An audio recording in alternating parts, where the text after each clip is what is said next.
Let me just say a word about Stephanie Pincel, who's visiting us for several days now and getting around campus and meeting some people. And we're having the benefit of some just remarkable conversations with her. She is the founding director and professor in residence of the California Center for Sustainable Communities, which is at UCLA. It's part of the UCLA Institute of Environment and Sustainability. So I think it's fair to say she knows whereof she speaks here and is coming at this question of urban metabolism from a real rich, not just a real rich theoretical perspective, but a real engagement in the study of Los Angeles. And she's written about the urban metabolism of Los Angeles specifically. She has arrived at this intellectual point, I won't say destination because there are places yet to go, of course, through a really interesting route. She was sharing with us yesterday her educational background. She has a BA in land ethics, which is really quite remarkable. I didn't know you could get a BA in land ethics. We talk about the land ethic all the time, but not as a kind of, we make it. All right, so that's the best kind, of course.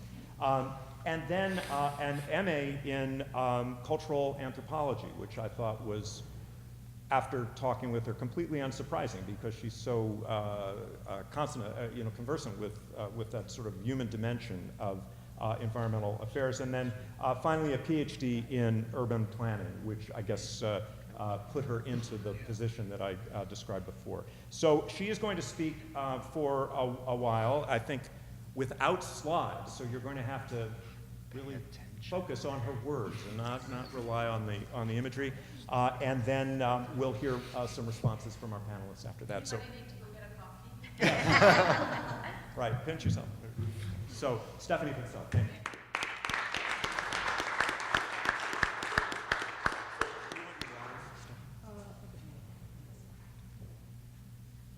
So I have to first thank Zev for inviting me. This is a kind of, it was a totally unexpected invitation and from a most implausible place, I have to say, Oklahoma. And to find such a rich, engaged, lively, thoughtful, provocative, absolutely fantastic intellectual engagement with these questions has been really fantastic. And if I may say so, I don't find this kind of opportunity at UCLA.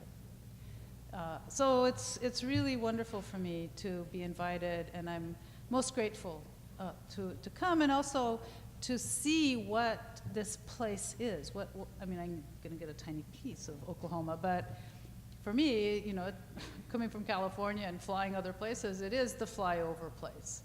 And yet it's so significant in American history and in American politics for so many reasons that I felt it was really important to be able to come. And so thank you very much, and thank you very much for listening to me. I know that people have become accustomed to slides. I find it very difficult to talk about concepts with slides. I lecture with slides, I do all that with slides. But if I want to develop an argument, I find them distracting, actually, and they're just text with bullet points, and it's not very interesting. And not a lot more interesting than reading this, I hope. So bear with me, and I probably have about 25 minutes of comments. So the title is Coupled Urban Metabolism, Social Contexts, and Material Flows. But I'm going to weave my way through to that through certain other discussions here. And in essence, I'm interested in exploring how to achieve post-carbon cities in this new era of the Anthropocene. Following the headline news of humanity becoming predominantly an urban species in 2007, the widely acknowledged impasse at the global level in reducing greenhouse gas emissions, despite international meetings and treaties, we're not doing very well globally. Cities have become the place where meaningful changes are seen to be possible and to implement. C40, all these activities around cities. Notwithstanding a misapprehension, which I'll talk about, of the extent of authority and autonomy cities actually have, given they are embedded in regulatory hierarchies, rules, processes and procedures, fiscal constraints, and more, the idea that large cities can function at the scale and density of their current inhabitation in a decarbonizing future seems highly problematic. Miguel Altieri and his colleagues point out that for a city of 10 million people today, over 6,000 tons of food has to be imported and distributed every day, traveling an average of 1,000 miles. Food is only one of the many flows into urban areas that require the use of fossil fuels to sustain. If one adds in a full carbon accounting of the flows, the environmental impacts on places of origin and their inhabitants, one quickly arrives at the absurdity of zero to low greenhouse gas emission cities at the number of inhabitants that have been assumed as the future matter of course. This is a very big elephant in the room. Developing a clear-eyed look at what achieving a post-carbon city really entails, including questions whether highly populated urban centers can be the destiny for humans going forward, requires the development and implementation of new tools that couple complex data and concepts. Hence, this idea of maybe manipulating the way urban metabolism has been applied in order to reveal some of those issues. The challenge of the 21st century to stem global environmental change, the emissions of greenhouse gas emissions, and the poisoning of air, water, soil, and life is to dramatically shift toward degrowth and green economic development, as well as debunking the hegemony of neoliberal financial strategies for carbon emissions mitigation, think carbon credits, and the preservation of ecosystems, think buying and creating new ecosystems, right? You mitigate wetlands, filling in wetlands by creating new wetlands, right? Or buying wetland credits if you fill in one wetland. How far can we go in the economization of these pieces of nature?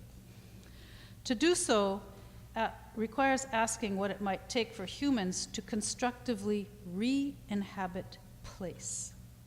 Such re-inhabitation will require reconstruction of historical understandings of specific environments, resources, and patterns of nature that will enable humans to live in a constructive relationship with those places. In order to begin that inquiry, it requires constructing a thick and deep understanding of urban areas today.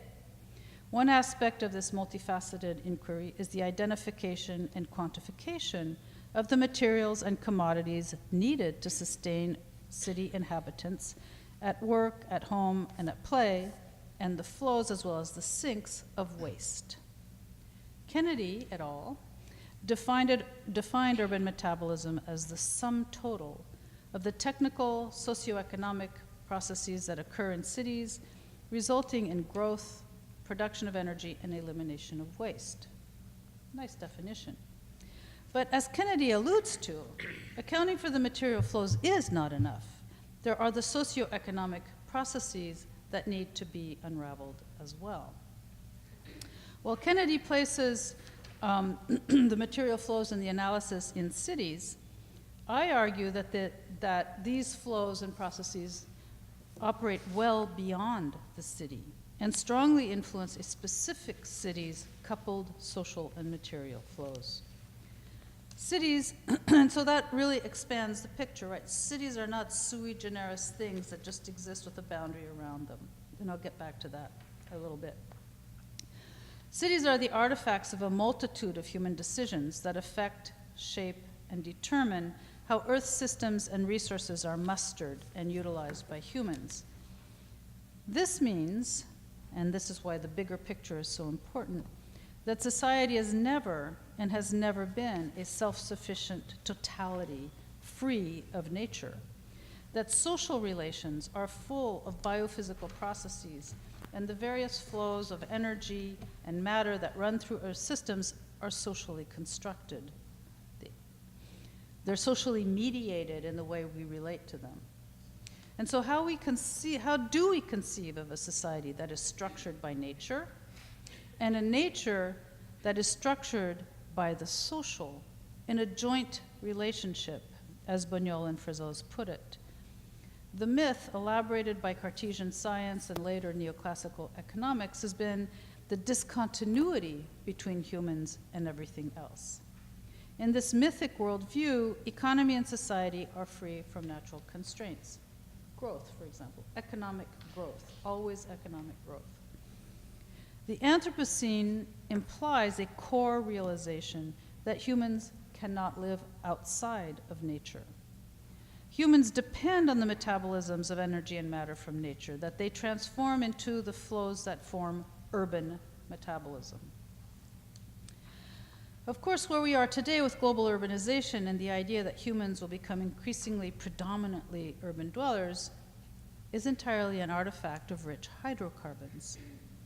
The connection is superficially obvious, but when one traces how deeply infested every city is with the dependence on carbon fuels through, say, material flows analysis, it's clear that radical change will be required to move to a low-carbon society.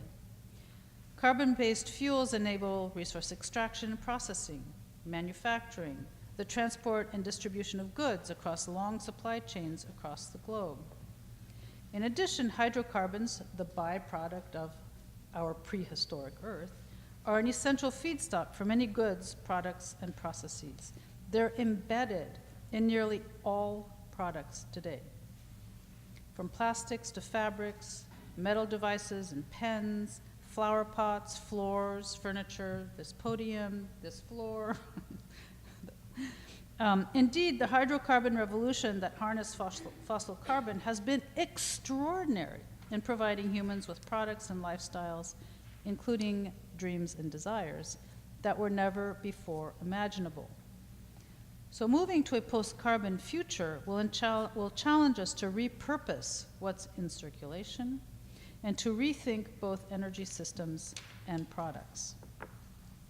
So there's a need to deeply quantify the flows derived from nature that sustain cities as they are today. So it's easy just to say these things, but to really understand all the steps, you really have to look at it pretty carefully to see what can be maintained and what has to be changed with different forms of energy or different materials. The quantification provides a window to the dependencies that cities have on nature, despite this odd paradox that neoclassical economics and markets have a hard time accounting for the reliance on nature for all inputs into human sustenance. There are a number of important ways in which to conduct urban metabolism analysis. They involve the classic accounting for the amount of X or Y flow, such as water, energy, food, building materials of all kinds, consumer goods, and so forth, including the hydrocarbon content of the flows. So I've tested myself on this, and I have done this for energy use in buildings in Los Angeles County and Southern California, all of Southern California. By building, natural gas and electricity, by building age, size, use, and sociodemographic characteristics, and by greenhouse gas emissions. I've also done this for water for the city of LA, as Heather knows. And it's a difficult task doing either due to customer privacy and utility reluctance to share data. So I built what we call the UCLA Energy Atlas, which takes this really big database of all of the utility bills for all of the buildings in Los Angeles. We match it spatially to all of the buildings in Los Angeles and use the county assessor data to determine the building characteristics. So the vintage, the size, the use, and all of that. Then we overlay that on sociodemographic characteristics. And when you begin to query this data, you quickly learn of enormously interesting differences, spatial differences, income differences. So for those, how many of you have been to LA? a few of you. You know where Malibu is? Yeah, okay. So Malibu is a very wealthy community along the coast where stars live. On the beach, monopolizing the ability to get to the beach, but that's another battle, right? And what we find is that per capita, people in Malibu use 11 times more energy than the people in South LA. South LA is historically, it was African American, is now Latino, poor, older buildings, much smaller buildings. The houses in Malibu all comply with the most recent energy conservation codes that the state has put out there, which are pretty stringent. But the buildings, the houses are immense. So per square foot, those houses are really efficient. Per square foot, the houses in South LA are leaky and really not very efficient. But per capita, there's a huge difference in energy use. So when you think about the goals, state goals about energy efficiency, you often forget that those are the considerations you really have to also look at. Just because your code says to use this kind of insulation, put your windows on this side of the building and do all those kinds of things, doesn't mean you're going to actually use less energy, right? If you're not controlling for size or embedded carbon in the building materials. So moving forward, if we're really interested in curbing energy use, we also have to think about those kinds of things. And unless you can actually show it in some kind of empirical manner, it registers, it's like, oh yeah, duh. But in fact, it leads to the potential for different kinds of codes or regulations or approaches. Maybe you have tiered pricing for electricity according to size of building, or any number of different solutions, including saying just don't build that big, but that would not be very popular. So we've done the same with water, and we come up with the same kinds of spatial patterns, right? That larger, wealthier, newer homes use more water, and so on. So as I said, this is big data. Millions and millions and millions of attributes. But it's not big data, because we use monthly billing, and we don't use time of use billing, which is hourly. And you think about, there are 10 million inhabitants in LA County alone. And so if you think about having hourly billing data for each one of those residences, it's like your database explodes. But that may not be the most important thing to find out, right? More importantly is to really begin to think about how you add other important flows that I'm going to talk about in a second. So there are things like supply chain analysis, which encompasses the cradle-to-grave tracking of products, classes of products, or materials that can be deepened with life cycle assessment that account for environmental impacts associated with all the stages of a product's life, from raw material extraction through materials processing, manufacture, distribution, use, repair, and maintenance, and recycling and disposal. One of the things, for example, that's taking place across the globe that many of you probably know about is the increasing scarcity of good sand for concrete, right? And what is going on in places like India are there are mafias that are developing to extract sand from rivers and from far-flung places in order to have enough sand to make concrete, right? That can be part of how you do your life cycle analysis, right? These are really, really important questions, because then you can begin to think, well, what is the most common building material there is out there? Mud, dirt, right?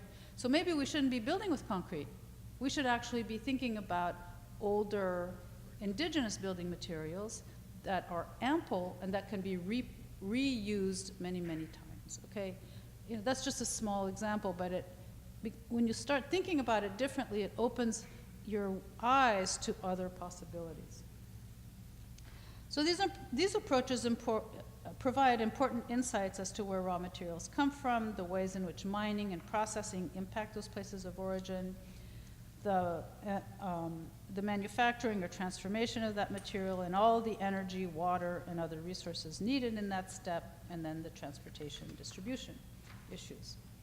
Other aspects of urban metabolism that are rarely investigated have to do with their spatial and socio-demographic impacts and characteristics.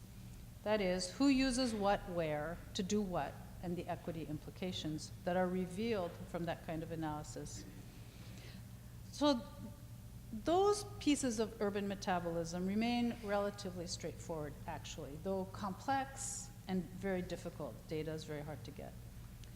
But they're doable if the boundaries are reasonably set, the major flows are chosen, but far more challenging to unravel, understand, and connect is perhaps what's most influential in urban metabolism. Those are the social drivers. So what do I mean by social drivers? These would be the rules, the regulations, the codes and conventions that not only govern and shape the cities themselves, zoning regulation, building codes, health and safety codes, transportation regulations. Have you ever wondered why those streets are so wide out there? It's like, how many fire trucks do you need to zoom down that road at a time? 3, 4, 5? Sorry, it's an obsession of mine. But also the regulatory authority of cities themselves in the United States are very strongly conditioned by the state and the federal government. So New York City has been struggling for probably about a decade to put in time of use pricing on cars coming into Manhattan. Why haven't they been able to do it? If cities are able to reduce greenhouse gas emissions, and cities are going to do this, and cities are going to do that, why hasn't New York been able to do that apparently quite simple thing that London has been able to do? Well, that's because Albany, the capital, the state legislature, has to agree to Manhattan doing that.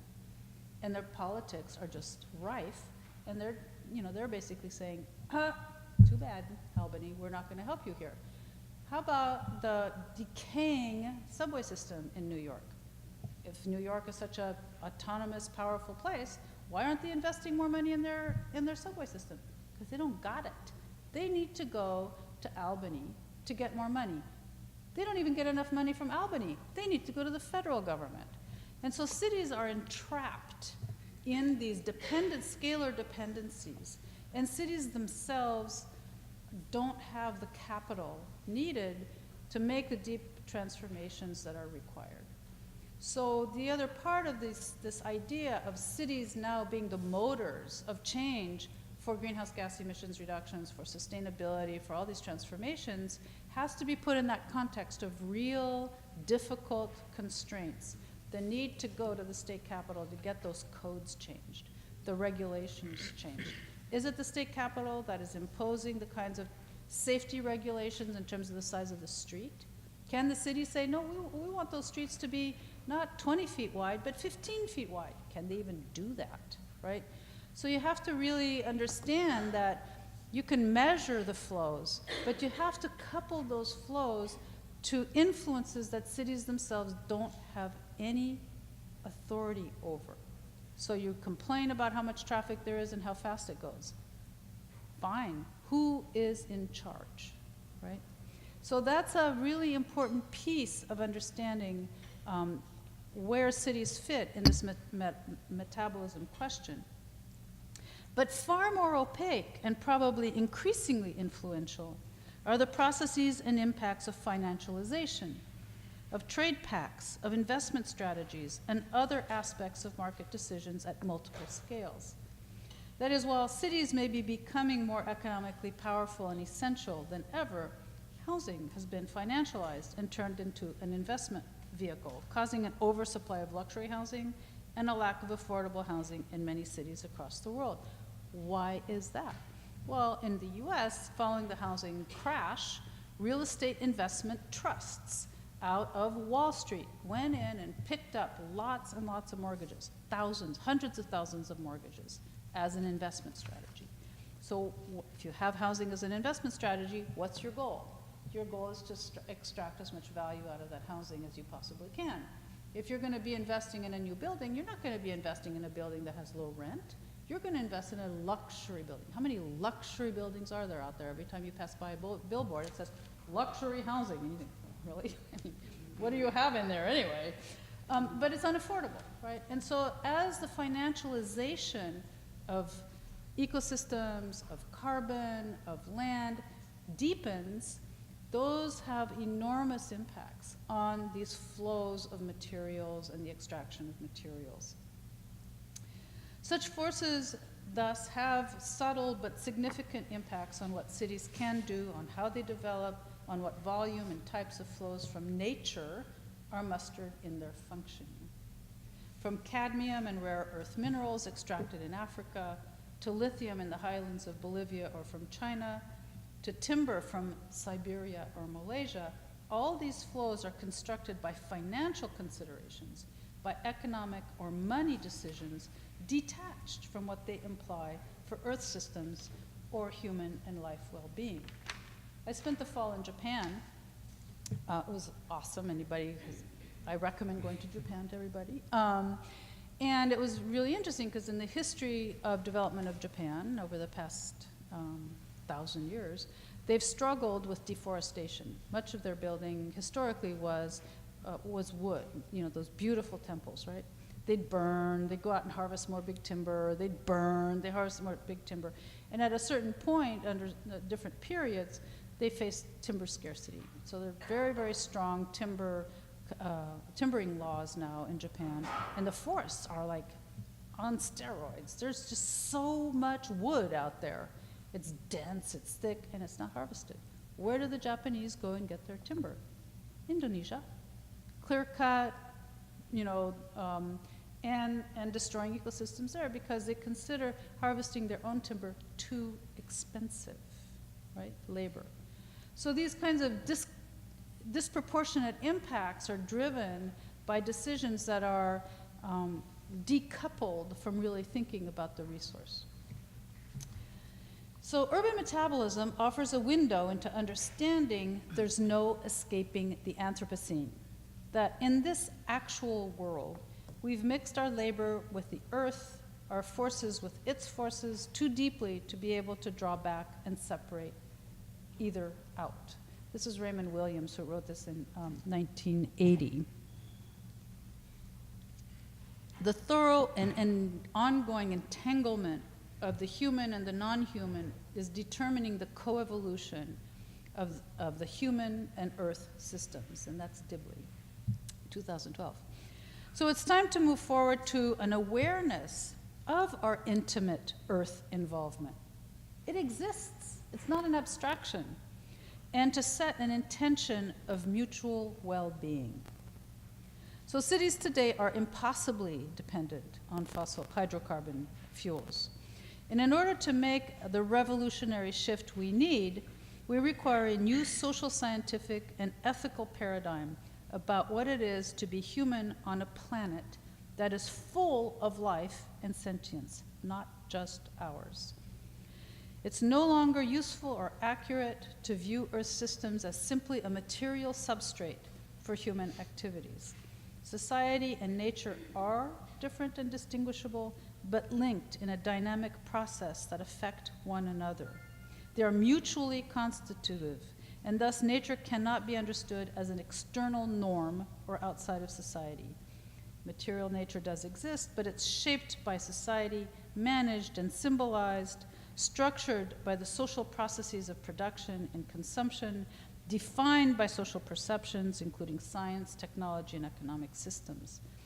And currently, this paradigm that we live under today is leading to a kind of exhaustion of nature as we know it. And urban metabolism is merely a means to make this obvious, visible, and undeniable.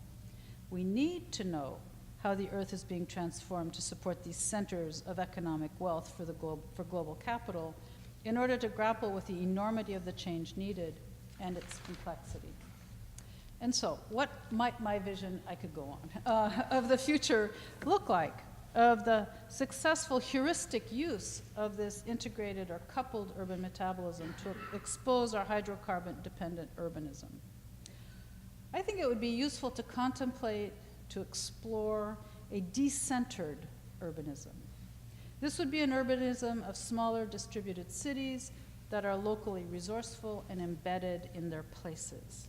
Over time, cities would be built or rebuilt using local resources, including earth, wood, straw, stone, manufactured or recycled materials, constrained by energy inputs and locally available materials, including recovered ones. Those dumps, those waste dumps, they're going to become pretty valuable resources. And those resources and local attributes would have to be thoughtfully and intelligently managed so they are not depleted, polluted, or damaged. This will depend on an industrious remanufacturing, a people-intensive, patient production based on production for need rather than production for profit. It'll be based on hybrid systems of IT and artisanal dexterity, knowledge of local materials and their capacities, combined with cradle-to-cradle processes for production, recovery, and reuse. Goods movement will continue, but vastly reduced, and in much slower timeframes.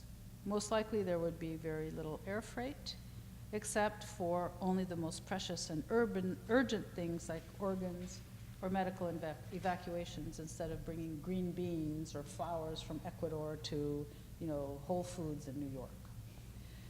This future would not be entirely devoid of fossil fuels, but that hydrocarbon-based energy would be used judiciously, carefully, conservatively, for its highest and best and unsubstitutable purposes. It's valuable. It's like gold, right? Gold has been in circulation. Old gold, it can still be found, right? People don't throw it away after they've, worn their gold bracelet. It continues to be remelted and reused.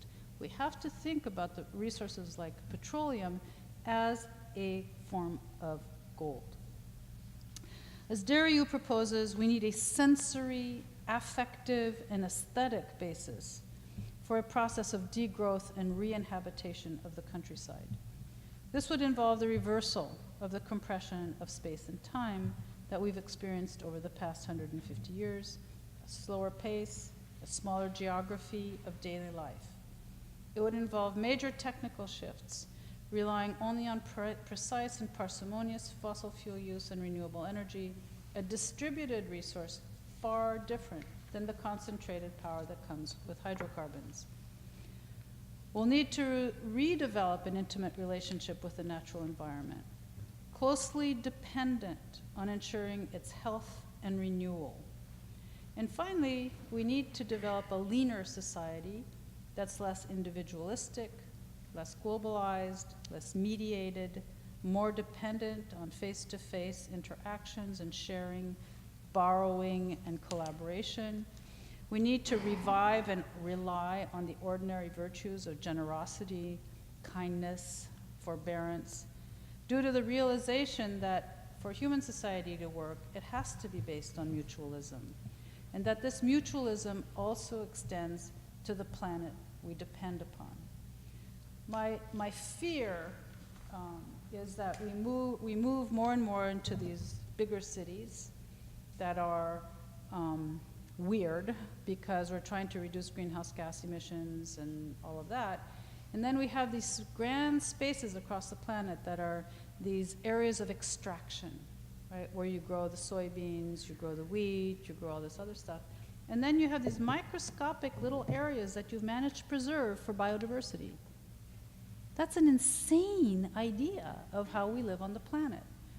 And so instead, I think if we could think about how humans can live in and with nature in a constructive way, with leaving space for life as well, we'll have a far more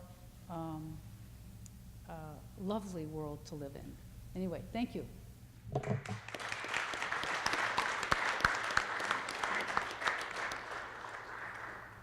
Thank you, Stephanie, very much. And so with that, let me invite, who is going to go first? Bryce. Sure. Oh, actually, I was just going to go in alphabetical order, but in fact, Bryce's slide is right after Katie's, so maybe Katie should come up first. Let's have Katie come up first, and her slide is right here. I'm here as a physiological ecologist, and it might seem a little bit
Katie, let me invite Bryce Lowry, who's with the College of Architecture, to come up, and I think your slide is here.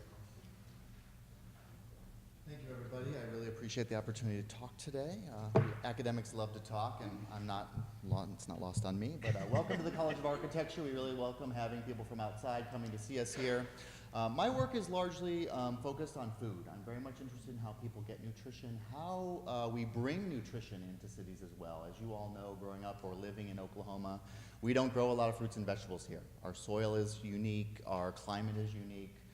For anyone who's ever tried to grow a tomato outside in the summertime, they often shoot and don't really give you fruit before they die back, and you don't really get what you need. And so I had the opportunity to have dinner with Dr. Pincel last night. We had some nice conversation.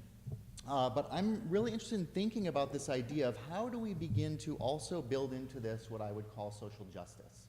And I think a more recent article by Dr. Pincel, I think in Urban Geography last year, I want to say, really got at, I think, some of this idea that there's this extreme tension between urban and rural that seems to be going on that I think matches nicely with the metaphor that she uses about nature and social. This idea that cities are these social constructs, these amazing places that we all go for resources, for camaraderie, for amenities, for the comforts that we've come to understand in a place like Oklahoma City or Tulsa. The problem is that in Oklahoma in particular, I think and in California as well, we can begin to imagine that those cities can't really function without hydrocarbons from the exurbs, food that we bring in from all sorts of places. For any of you who shop for groceries in Oklahoma, our food usually comes from Texas and California. And in a strange way, not sustainable. And these systems also rely, I think, as Dr. Pincel talked about, on intense hydrocarbon use, right? Pesticides, fertilizers, these are extracted from these same systems. We live in a state where I also recognize that we value petrochemicals in a different kind of way. They are part of our culture. Many of you probably have family members who might even work for the industry. And so how do we begin to create a dialogue around this urban-rural divide that we saw play out in our last election in really painful and sort of shocking ways? How does this discussion of sort of urban metabolism manifest? And how can we begin to open up a more fruitful discussion about our relationship with these places where we draw resources from? We continue to, I think, forget what we need from places outside of our own little neighborhood. We can't, at this point, grow our own vegetables in most neighborhoods. Many of us have no way of mining gold and making jewelry. I find students are extremely interested, I think yesterday we saw this a bit, in maker culture, right? How do we begin to create neighborhoods around making things, stuff that people actually need? And I think that this is a part of that discussion. How do we understand place and context, vernacular architecture, for instance, the ways that we can use resources near us to build and to construct the cities that we live in? You all know, you walk around Oklahoma, we have brick buildings. There's a sort of reason for that, right? It's something that you can get a little bit more locally. It seems to fit the aesthetic. It also is something that does really well in the weathering that we have here.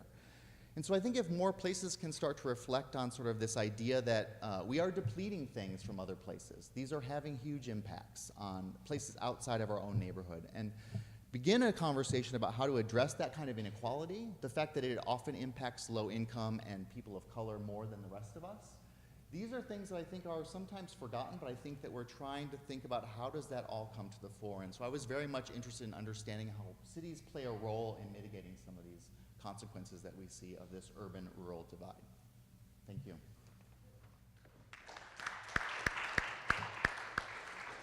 Thank you very much, Bryce. And I would like to invite Pete Zapelsa up, and I'm going to try and find your slides They'll here. be there on the desktop. I'm going to talk about that term degrowth that our guest mentioned. So working with my colleague Robert Bailey from Art History, we wrote 2 posts for the blog that respond to a couple of articles that Professor Pincel had recommended that were written by advocates from the degrowth movement. This is a relatively young social movement. It's most active in this century. It's animated by anti-consumerist and anti-capitalist views, as well as a more specific devotion to ecological economics, which is a field that many people don't even know of. The field emerged to better understand how ecology limits the economy, especially through available resources. It was pioneered by the economist Herman Daly, who was an opponent of what he called growthism or growth mania. Daly and other degrowth advocates have continued a discussion that began way back in the 1970s with the famous term limits to growth, which you probably have heard of. These limits might be lodged in human nature, in regulation, in technological capacities, or even in the planet's physical finitude, which is what brings us to ecology. So Robert and I tried to understand degrowth through this concept of urban metabolism. And what we came up with was the metaphor of putting human societies on a diet. Right? In other words, especially societies in the wealthy world, otherwise known as the global north. In the Anthropocene epoch, we have increasing physical evidence that urban metabolism is really out of balance. For the past 2 centuries, cities have been very powerful, but also very environmentally taxing engines of growth, right? Cities are those things that attract people, capital, and resources of all kinds. So when cities become overgrown, overweight, or out of scale in terms of population, emissions, or appetite for energy, water, and other materials, how can we rein them in? How do we rein in cities? Today, popular awareness of this kind of problem of overgrown cities is often indicated by use of the term megacity.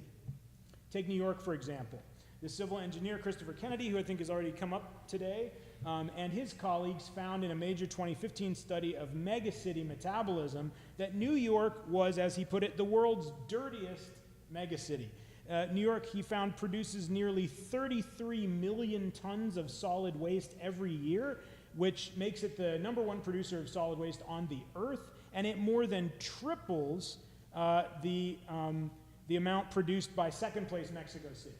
So New York is the dirtiest city on earth by many scales of magnitude. New York also topped the list of per capita energy and water consumers. 76% of the city's residential waste is sent out of state for processing, as far as Pennsylvania, Ohio, Virginia, and North Carolina. And some of New York City's recyclable paper, metal, and glass has to travel as far as India and China to be processed.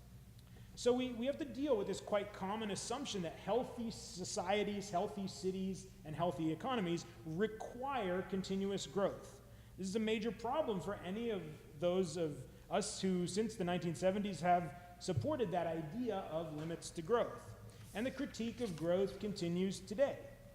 The United Nations Environment Program published a 2011 report called Decoupling Natural Resource Use and Environmental Impacts from Economic Growth. Our guest speaker has, in a recent article, suggested that we should find pathways for uncoupling economic growth from well-being. Thus, many scholars and practitioners alike, over a fairly long term, since the 1970s, have noted this need to, as they call it, decouple or uncouple economic growth, which seems increasingly unsustainable, from other things that we want to be sustainable, like human well-being, or the responsible use of natural resources. So the degrowth movement has called for this kind of re-inhabiting process that Professor Pinsel talked about, a sort of retooling of society, which will involve replanning and reconceptualizing cities and economies in order to create a new kind of living space that is smaller scale, more locally focused, moving away from mass production, mass consumption, and mass transit. As a historian speaking today, I wanted to comment briefly on what history as a discipline can add to this discussion. One thing that I thought of would be a history of the word or idea urban metabolism. Historians are very fond of writing the history of an idea like that. And so I began, here's a nice piece of degrowth graffiti for you. I began by searching the term urban metabolism and the term urban organism on Google Ngrams. Now, Google Ngrams is, of course, a very limited tool. It only searches the books that Google has in its corpus. It doesn't search every book out there. But what it does is, by searching the entirety of Google's corpus, it tries to come up with an estimate of how often this term has been used at a given time. And I wish I could get rid of that update box, because I don't want to update this. Yeah, if you hit that snooze, or you do not click this. Right. I can't. I can't do it though, because that's not on my screen. So I'm just gonna, anyway, I can summarize the graph by saying there's really nothing there before about 1920. There is in fact one really tantalizing blip where somebody used the term urban metabolism in the 1890s, and I gotta go track down what that is. But for the time being, just know that the term really starts to appear in usage in the 1920s, and then you can see real signs of growth starting after 1960. But the real story here is what happens after 1990, where urban metabolism suddenly becomes a term of art in professional fields. And just to test this out, I also did the same search in French, which tests a different corpus of books and is, looking at different sources. The term urban metabolism in French makes a very, very similar graph to the one in English, which shows you that it really is the same term being translated from language to language and being used by professionals in related fields all over the globe. However, what Google Ngrams can't show you is that the analogy between cities and organisms, the very idea of urban metabolism, dates all the way back to the ancient world. It's very prominent, for example, in Plato's Republic. And the concept of sort of cities as organisms reached a very important peak in the mid-1800s when it was popularized across Europe by a group of utopian modernizers and very strong advocates of economic growth who followed the French Count Henri de Saint-Simon. So you might have heard of the Saint-Simonians.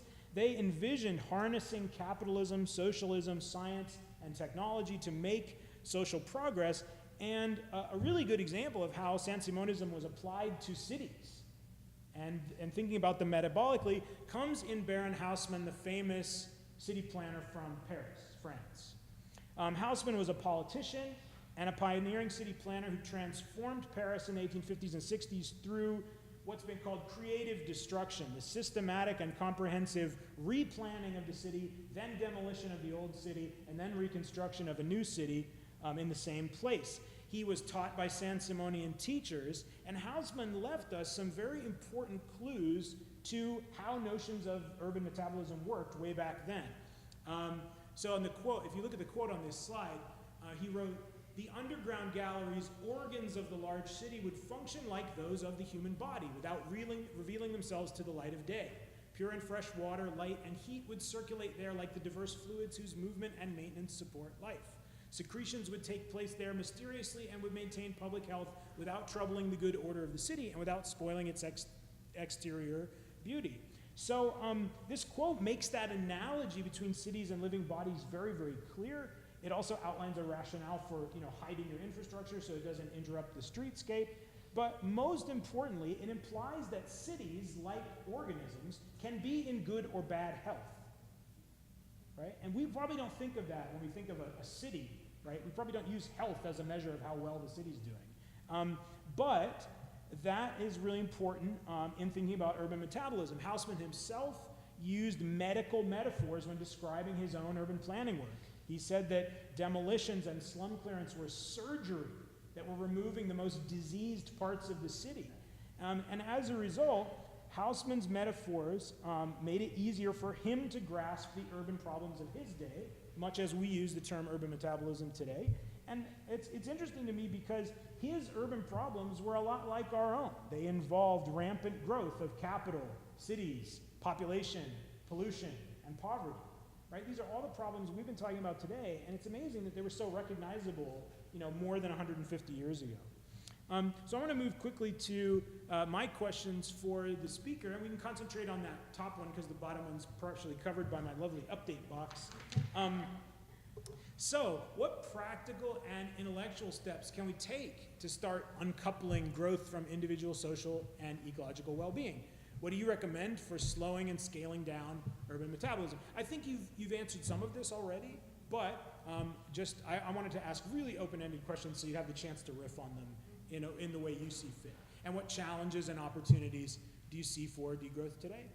So I'll leave it at that, but thank you for listening. I think we're very, very eager to turn things over to you, the folks in the room. Let me say before people, if you leave, you're missing out on the chance for treats in a little bit. So after Q&A, we'll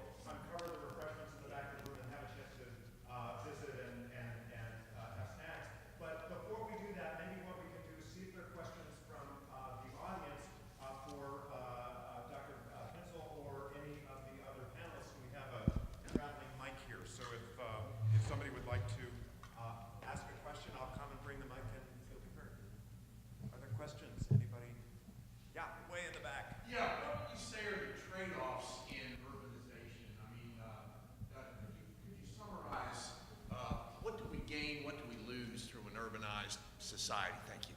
Thanks.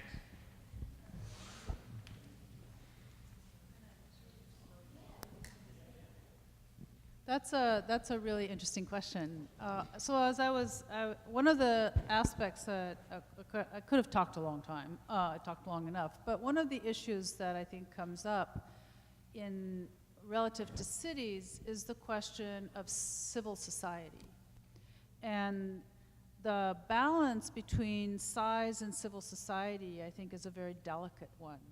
One of the attributes of cities that have always been there is they're places where art thrives, they're places where intellectual activity thrives, they're places of difference, where you have more anonymity, you can escape your family's judgment about whether you do this or that, or your sexual preference or whatever, right? And so cities serve a really, really important function for that. They also provide opportunities for gathering and for creativity. So, but there's scale questions. Do cities need to be 500,000 people? Do they need to be 10 million people?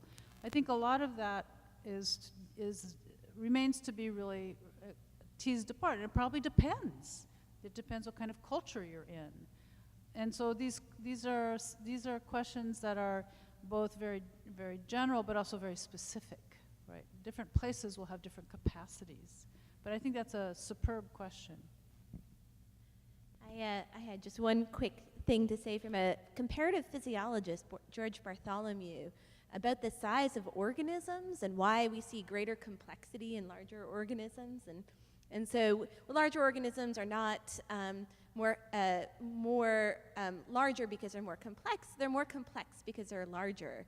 And so we need sort of the ability to bring in flows, the ability to sort of maintain that metabolism. And I think there is kind of a perfect size. We don't see a lot of really mega animals on the planet anymore. Maybe mega cities aren't, maybe there's a trade-off between between the size to sort of maximize the things that Dr. Pinsettle was talking about, right?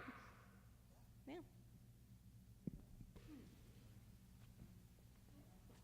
Other questions? Yeah. Speaking of the migrants. I found the idea of health as applied to cities really interesting. And so I'm wondering what your thoughts are about the ideal that has to be in the background. Like when we think of an organism as healthy, there's some conception of proper functioning or some sort of ideal. So I wonder about, as applied to cities, what that is, and related to that, how, I don't know, I guess how to arrive at that, because it seems that strikes me as a controversial point to establish enough agreement to justify changes that are going to really restrict people's lives. Sure. Yeah. Well, I would expect controversy. Yeah. Right. I don't. None of the ideas I presented today were there to be easily digested. Rather, they're there to make you think, because they work counter to many really common assumptions. But as far as your first part of your question about what would a healthy city look like, in my view, and this is only mine, so let the controversy begin, but it would look a lot like the sort of more idealized cities that Professor Pinsel is talking about when she lays out her vision for our future sort of re-inhabited society. So there are lots of features that characterize those kind of cities that I want to put in the healthy category. One would probably be really reduced traffic. And so one way to think about it would be burning less fuel, right? Another way to think about it would be moving at a slower pace, such that people can still move around. I have no doubt people are going to want to move around the city, but they're probably going to do a lot more of that on foot and on bicycle in a healthy city than they are, in a four-wheeled motor vehicle. There's also going to be a lot more green space present in the city than there is in some cities. Now, we're lucky where we live that we're not starved for green space in a place like Norman. But parts of the concrete jungle in New York City are pretty devoid of greenery, and that's a weird thing to experience if you've been in that environment. It's odd to be in that space, and it doesn't feel healthy to me. So that's just a couple of different ideas, but you all have, you probably think about it. Yeah. So my work is, I used to work in public health, so I think about this a lot, and I'm interested in connecting sort of these body metaphors to the built environment, right? So yesterday we were joking, and I said, I'm really interested in the digestive tract of the urban metabolism, right? I want to know where the food goes, and then Pete deals with waste, so he deals with it at the end. We are a good match. But what I would say is there have over time been many models of what built environments should look like, right? And one of the traditional ones I fall back on is the idea that the church was at the middle of a community. I think that's a lovely idea. I don't know how far it's gotten us. We clearly have reached a place where in America at least, that's not necessarily what is at the center of a community. But as a designer, I would encourage you to think about what is at the center of the human body. And it's really the heart, right? It's the thing that really keeps us going, but there are all these other components. So how do we begin to design neighborhoods where there's something healthy at the middle? For me, it would be a grocery store. It might be a community garden. But for others, it might be something different. But you then need to think about, how do we round that out? What are the other components? How do we build in the lungs? How do we build in the muscles? So that each neighborhood has this sort of potential to fend for itself almost and make things very, very localized in a way that I think, going back to the discussion we had last time, this idea of governance and how do we then also manage these processes and housekeep our neighborhood in a way that is also healthy. I want to just say that I think the kidney is underappreciated and that community should be. Yeah. And it also drives a lot of your circulatory system. But anyway, I would just sort of mention that when we think about the individual animal, uncontrolled growth is cancer. That you reach an adult size, and that when I think of a healthy organism, it's one that can maintain homeostasis, can maintain those flows without growing uncontrollably. And so I think that is a useful place in the city as well to sort of think about what maintains, this sort of regular, the death of cells that, it's their time to go, the regrowth and regeneration that happens continuously, right? Your taste buds regenerate themselves, the lining of your stomach regenerates themselves, and that maintenance of homeostasis is key for maintenance of health. So I don't know if that I have an answer to this question, but I do have a reaction to the question. And so has anybody ever been to Siena in Italy, right? Do you remember a lot of tree canopy in Siena? None. Mineral city, right? Was it beautiful? Was it welcoming? Was it, walkable? Was it pleasant? I think we have to be a little bit more rigorous about this about how, what are the attributes that make a healthy city? Beauty makes a healthy city, but beauty does not necessarily mean lots of green, right? Beauty is something about scale, about your sense of well-being in that proportion, right? So maybe the problem with a place like Manhattan or Hong Kong or places like that is scalar. It's not so much, the density of greenness. And I think we misapply this concept all the time. The other part of it, I think, that is really, for me, important to think about is making a generous city. So a generous city would be places to sit, a fountain, a courtyard where you feel like you can be with other people. That creates social health or potential of social health. Putting the temple next to the Catholic Church, next to the minaret, right? There are things like that I think are as important as thinking about having open space. So health operates in a way where people feel like they're treated with dignity no matter who they are.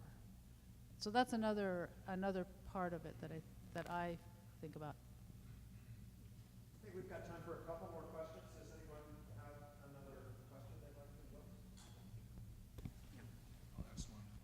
Thanks, Steph. So to stay within the metaphors, I would be really interested in your views of the intersection of urban metabolism, degrowth, and climate change. Is that the equivalent to high fever?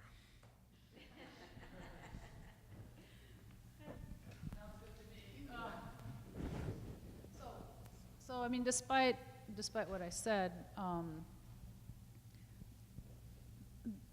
the Earth is changing, but one of the things I want to try to write about is the climate it, because it's not the climate it, it's the climate us. So because we are an engaged species creating and interacting with this system. It's a coupled system, really. And so how do we re-inhabit a place that is changing? So we can't completely draw on, say, in Japan, which marked me quite profoundly, is this understanding of the resources available. The villages that make lacquer wood, the bow makers, all of that, they really know their resources in an incredibly intimate way. Or thatching, all these artisanal skills. But that environment is slowly evolving and changing, or quickly changing. And I think that's a really daunting challenge. So I get back to my physiological roots, of course, and even though we are a mammal that can handle, pretty high heat, we reach a limit. We overheat, and certainly major heat waves have passed through both North America. In the early 2000s, the heat wave that hit Paris caused thousands of deaths. Tens of thousands of deaths in a very short time. So we reach a point at which heat becomes lethal for us, and there's been some really interesting studies showing as we see increased climate change, we see more and more of these lethal heat days. And they hit in places that, Paris is not a city known usually for its heat. And so they really hit in places that aren't used to it. And there I think we see this intersection between sort of the history of a place, the way that climate change is working geographically, and how much are we controlling that built environment and really sort of climate controlling our own individual environment, and the amount of carbon that itself also releases into the atmosphere, thus accelerating climate change. And so, it gets to be a tricky, almost a self-reinforcing system, I think, right? So. I think we've got time for one more question if someone has a last question. So my question really deals with public policy, not surprising. And so as we think about this problem of the urban metabolism probably producing more negative outputs and than positive outputs, what would be one public policy, and also recognizing the limitations on cities that Professor Pencil pointed out, what would be the one public policy that cities could adopt to make progress on this?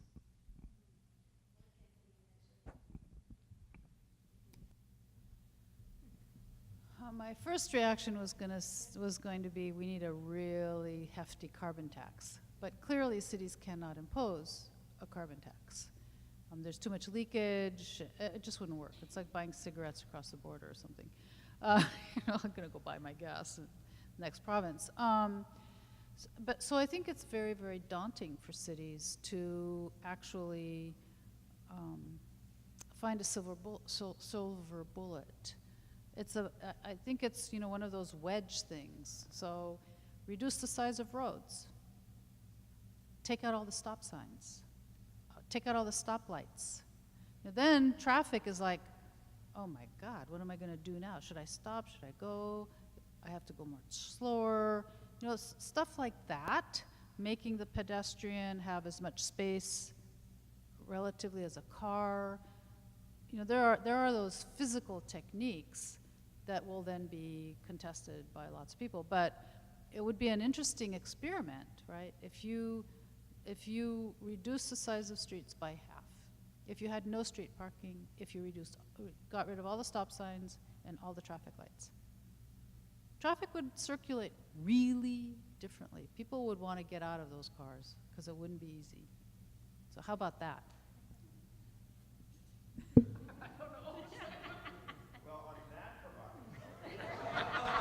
No more red lights. And then how would you have the fun of running a red light if there were no red lights? Let's, I'm going to invite you in a second to thank our panel, but before I do, let me invite you to, the first person there can pull back the sheet and reveal the treats, and please stick around and enjoy a reception, if I may say, courtesy of the College of Architecture. Please join us with that, and mingle with our panelists. But first, please join me in thanking the panel.